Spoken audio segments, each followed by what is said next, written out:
Welcome back, students. So we'll be starting with chapter 2, that is mergers and acquisition of a company. So we have been done with 3 chapters and this is the 4th chapter, that is second chapter according to the syllabus, that is mergers and acquisition. So before starting with this, let us understand with the term what is merger and what is acquisition, how these two differs from one another.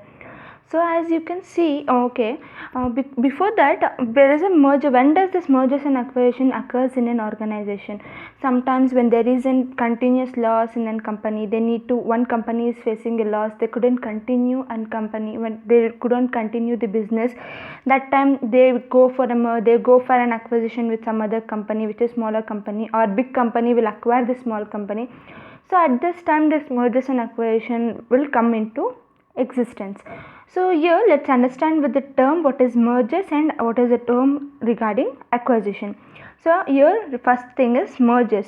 According to Indian Companies Act, mergers refers to an arrangement wherein one company that is existing or newly formed acquires one or more business entities which may result in combination of a company. So to understand simply, so you can think as A and B company will merge together. So this both the company will merge together to form a AB company. So two company will be liquidated, two company will go, they'll liquidate and then completely they'll form a new company.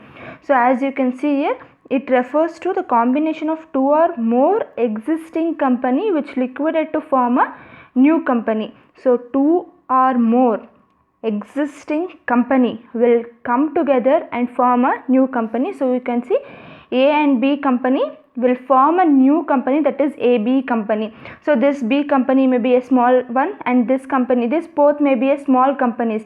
So they decided to make it a larger company or large manufacturing sector, whatever it is, that by deciding that they will merge and together form a new big larger company, that is AB Limited something.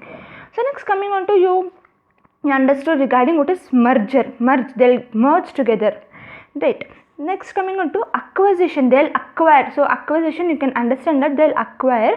So here it refers to purchase of an existing company by another existing company. So in this term, if it is an A and B company, they won't merge together. For example, this A company will be acquired by B company. There will be no existence or a new formation of company will not be there. They won't form any new company called as AB or something. They won't do that. Only one company will be acquiring another company. Maybe A will be acquiring B company or B will be acquiring A company. So this is an auxiliary industry or a small industry. So this B is a large industry. He decides to acquire an auxiliary, that is another industry. So for this a particular example you can take as Facebook has acquired or purchased the WhatsApp right now. So WhatsApp was some other person's invention and Facebook was some other. So your Facebook acquired the WhatsApp company. So that is regarding acquisition. When it comes to merger, it forms a new company, but in case of acquisition there won't be a formation of new company. So you hope you have been understood with and meaning of what is merger and acquisition. So next year, see this, according to accounting standard 14, so this mergers and acquisition will be recorded or accounting treatment will be done according to Indian accounting standards 14 prescribes accounting treatment for mergers by recognizing it as amalgamation. So while doing the accounting treatment, will not take as a merger, will take it as an amalgamation. This merger term will be taking as a amalgamation, not as a particularly merger, right? So next year you should be knowing about 3 important concepts in this mergers and acquisition. So that one is amalgamation, which is also nothing but merger, and regarding acquisition, and regarding external reconstruction. So basics, first is liquidation of company. So in this amalgamation, two or more company will be liquidated. So here this A and both B company will be liquidated. You know what is liquidation? That is an end of the company, that is the death of a company. So in case of amalgamation there will be a liquidation, two or more company will go for liquidation. So as you know, in acquisition only one company will be liquidated, that comes to an end, but it will be taken over by the another company, right? In this external reconstruction also only one company will be liquidated. So the external reconstruction means, take for example one company will be there, that is A, B and something A, B company will be there. So due to some internal troubles or internal conflicts, what happened, this AB company will come into a new existence as XY company. They won't get merged or they won't get acquired by some other new company, or they won't get merged also with some other company. Already formed company, there will be an AB company. This company, due to some internal conflicts, they will take together, they will go for formation of one more company, that is XY company. They'll completely wind up this business and start up with the another business. So that is AB, that is external reconstruction. Okay. So next, formation of new company. Yes, in case of mergers, A, B and company will come together and form a new company. So yes, there is a formation of new company. But in case of acquisition, only one company will be acquiring, that is large for example large manufacturing sector will be acquiring a small manufacturing sector. So there the new company will not come into force, only liquidation will be there, there is no company. So as I said earlier, in external reconstruction, here see, new company will be formed, this will be completely liquidated and there is a formation of new company. Yes. Coming to combination of company, is there a combination of company? Yes, in amalgamation there is a combination of company. So A and B company will come together, right? There is a combination of company, A company and B company will combine together. Even in this acquisition also, the B company is acquiring A company, there is an combination, right? They both come together, they are combining together, right? So but in case of this external reconstruction, there is no combination of company, there is a formation of new company, that's all. There is no combination of any other company. One company is getting itself for another business, right? So hope you have understood with this much of basic concepts regarding what is the difference between amalgamation, acquisition and external reconstruction. So let's start off with the terms regarding. So how is the accounting trend, that is what are all the types of amalgamation? So according to Accounting Standards 14, there are two types of amalgamation. One is amalgamation in the nature of merger. So amalgamation in the nature of merger means A and B company will form AB company. So next, amalgamation in nature of purchase means A company will be acquired by B company, right? This is the purchase. So this amalgamation is also nothing but merger, but in that case here mergers will be considered as amalgamation. So amalgamation in the nature of merger, amalgamation in the nature of purchase. Done. So before starting with the what is this amalgamation in nature of merger, so what are all the conditions regarding amalgamation? When there is an amalgamation in nature of merger means what is the condition that need to be followed? I'll talk now. Let's see about some important terms. So what is this transferor company and transferee company? Keep in mind, it is very important in the continuously all the sum you need to remember this. So transferor company means that is a old company. Basically, simply you can understand that as an old company. One company which is amalgamating. So you can also call amalgamating company, you can also call vendor company. Transferee company, that is new company or which is taking over company, that will be called as transferring company or amalgamated company. So any company which is giving away, or you can say it as an old company, or you can take it as, you can refer it as amalgamating company, that is an old company. Any new company, the formation of new company, that will be called as, or taking off a new, that old company means. So yeah, I can say simply, so this A and B company will be old one. So AB is a new company, that is transferee company. This two will be transferor company. So when this is regarding when it comes in a merger, right? So when it comes to that is acquisition, so which is called as a transferor company and transferee company. A company is the old company which is coming together with this new company. So this is transferor company, and this will be known as transferee company, right? Hope this term is understood. Next, coming on to conditions. So when there is an amalgamation in the nature of merger, so what are all the conditions that need to be followed here? So first condition, so while doing the sums, you will be distinguishing when in the nature of merger, in the nature of purchase.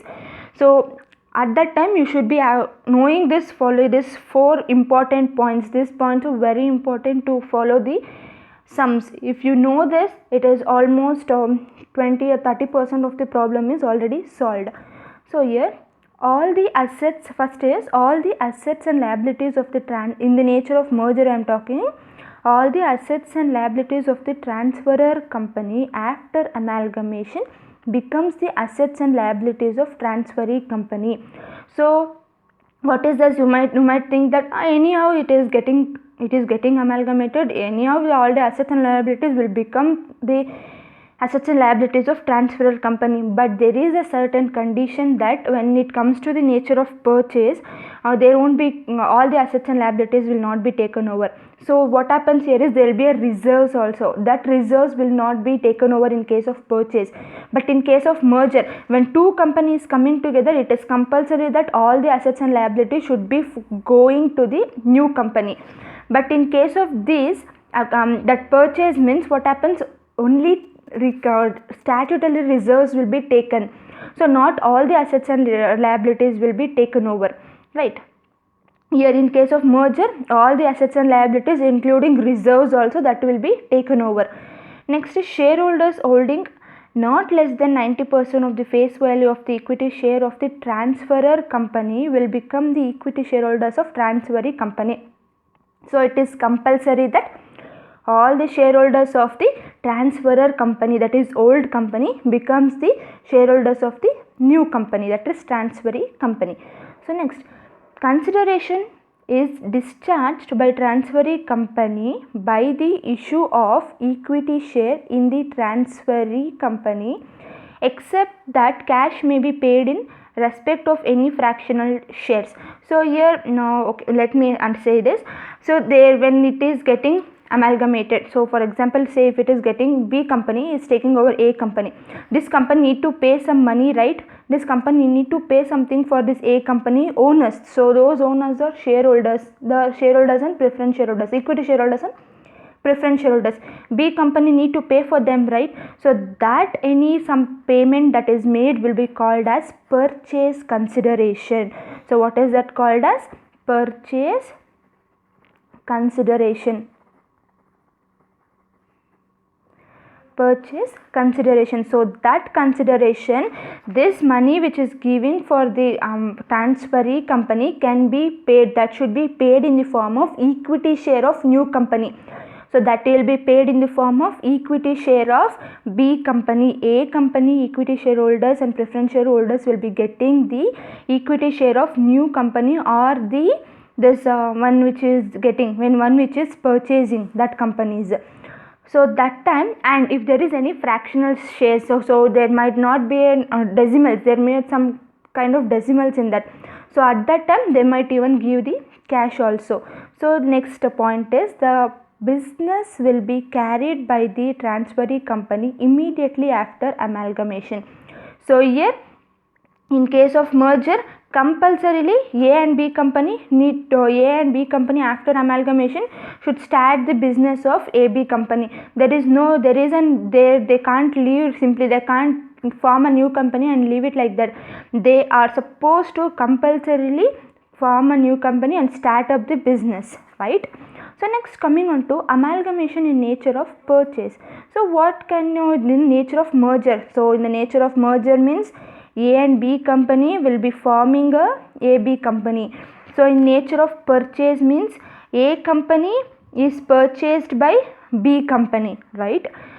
So next, this condition. So what is the conditions? All the assets and liability does not become the assets and liabilities of transferee company, that is taking over company. So there is no restriction that all the assets of this purchasing company should be that of the new company. So some assets, so if this transferee company, taking over company, is not interested in taking that assets, means they can leave. So there is no need of compulsory they need to take. So they all then reserves also, regarding that reserves and all that reserves, there may be many kinds of reserves in the organization. So there is no need of transferring all the reserves to the new company in case of purchase. But in case of merger, even that reserves, whatever reserves is there, that need to be transferred for the new company, right? So here what happens is only statutory reserves will be transferred to the transferee company, right? Okay, so I'll be saying in the next video what is the statutory reserve means. So next point, shareholders holding not less than 90% of the face value of the equity share does not become the equity shareholders of transferee company. So there is no compulsion that the shareholders of these transferor company or old company should be a shareholders of new company, right? Next, coming on to the next point. Here, the consideration may be discharged to transferor or old company with or without equity share. So here there is no compulsion that the equity share itself need to be given as a purchased consideration. They might even give a cash, they might even give a debentures also. Next, transferee company does not carry on the business of transferor company. Is transferor company after amalgamation. So if A company is been acquired by B company, means there is no compulsion that this B company should carry on that business. This B company might just acquire the business and leave it idly. So leave the A company idly. So this what happens here is sometimes for due to some competition, some business might take over some other company and leave it like that. So they will not start over that business. So that time there is no compulsion that this B company need to continue A company business. You can leave it idly also. But in case of merger, there is a compulsion that there should be a start of new company. Okay. Next, coming on to until now we studied about types of amalgamation, that is amalgamation in nature of merger, amalgamation in nature of purchase. So nextly will be coming on to accounting treatment for amalgamation of company. So how was this accounting treatment carried on in the nature of amalgamation? So accounting treatments means creation of ledger, journal, how the books of accounts will be maintained in the merge, that is amalgamation.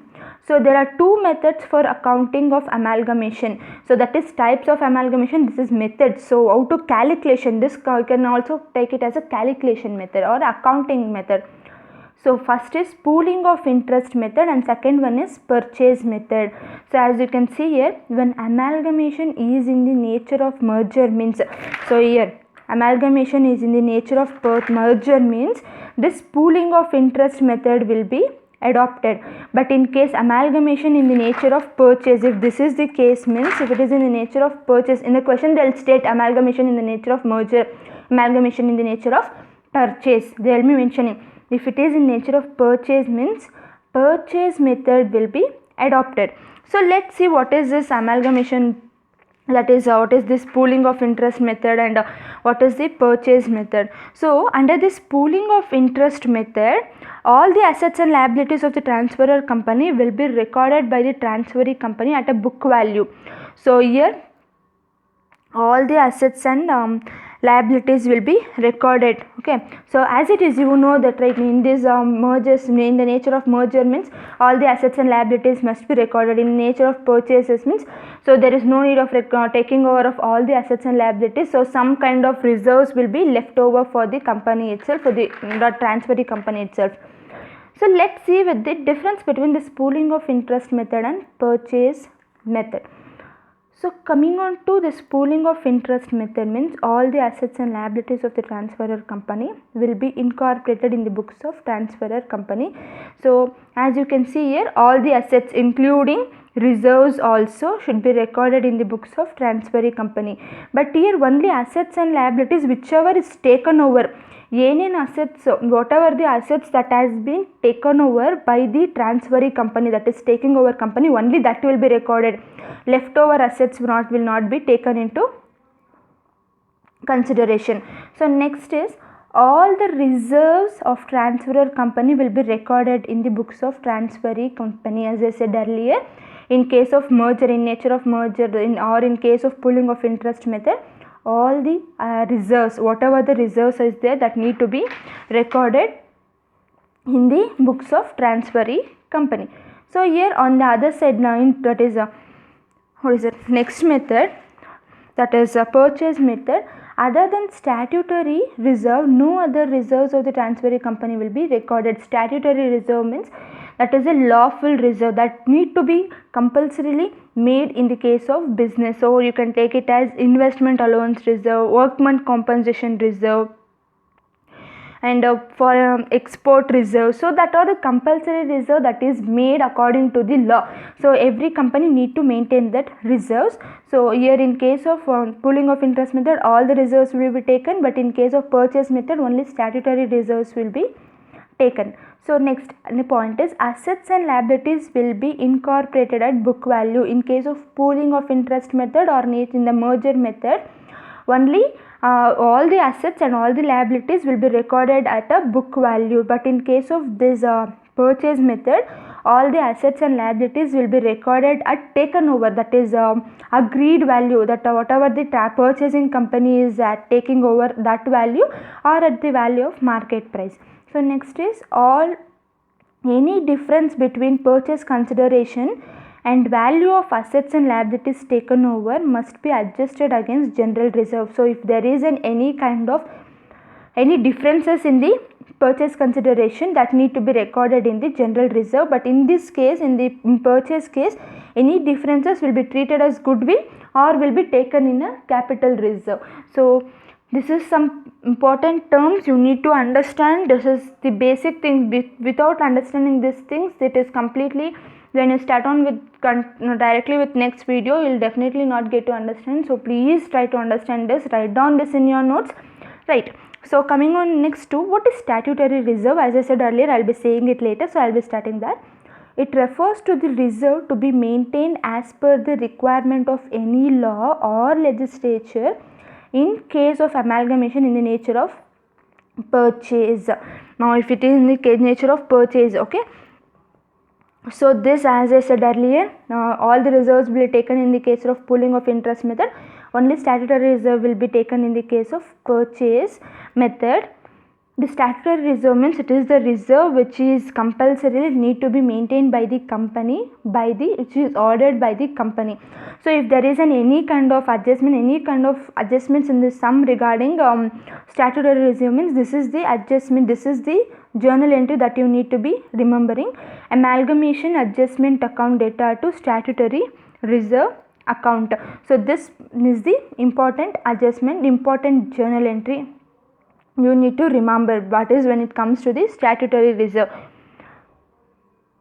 So I'll be showing you the classification of accounts or classification of liabilities. So what do you take under liabilities and what do you take about what is the accumulated profits and provisions and accumulated losses and what is that means. So here is a thing. So as you can see, trade liabilities comes, what and all things comes under trade liabilities? Creditors, sundry creditors and bills payable and liabilities. So this all regarding the trade means regarding the goods that need that liability. So the general term, what things come under liabilities? Trade creditors, bills payable, bank overdraft, debenture, loans, pension fund, provident fund, superannuation fund, workmen's savings bank account, workmen profit sharing fund, provision for taxation, unclaimed dividend, outstanding expenses. So these things comes under liabilities. So this accumulated profit. So what is this accumulated profits and whom does it belongs to? This accumulated profit belongs to the shareholders of the company, belongs to the owners of the company, right? Shareholders means who comes under shareholders of a company? One is equity shareholders and preference shareholders. Debenture holders are not the shareholders of the company, they are the liabilities, they are the creditors of the company. Shareholders means, that is owners of the company, means equity and preference shareholders. So this profits belongs to this people, that is owners. What are those? Profit and loss account, credit balance, general reserve, reserve fund, revenue reserve, this shrinking fund or debenture redemption reserve, capital redemption reserve, share forfeited account, securities premium account, workman compensation fund, workman accident fund or fatal accident compensation fund, insurance fund, dividend equalization fund, and dividend rebate reserve. So these things will be of the owners of the company. So here, as you can see, the provisions and accumulated losses. So which are the things we will be taking as an accumulated losses, or the things which comes under the asset side of the balance sheet, which we considered as the loss, that is provision for depreciation, provision for doubtful debts, provision for investment, profit and loss account, debit balance, preliminary expenses, discount on issue of shares and debentures. So these are the provisions and accumulated losses. So next, coming on to statutory reserves. Statutory reserves also you can say lawful reserve, or which is maintained under the order of law. So those are investment allowance reserve, development rebate reserve. As you can see, even we have it over here also somewhere, here development rebate reserve. So not development rebate, this workman's compensation fund also is there, both the side. Even if it belongs to owner also, at the time of purchasing, it considered as in lawful. So workman compensation fund, foreign project reserve, export profit reserve. So these are the statutory reserves. Write this thing also in your notes, so it will be helpful for you, but not only in this chapter, but also it will be helpful for other chapters also. So hope you have been understood with the introduction part of the mergers and acquisition. Please do ask if any doubt. So in the next video, we will be starting with accounting steps, or what is the steps involved in accounting procedures of the amalgamation. So that's all for this class or this video. So I'll be sending the notes with this also. Hope you have been understood. Thank you.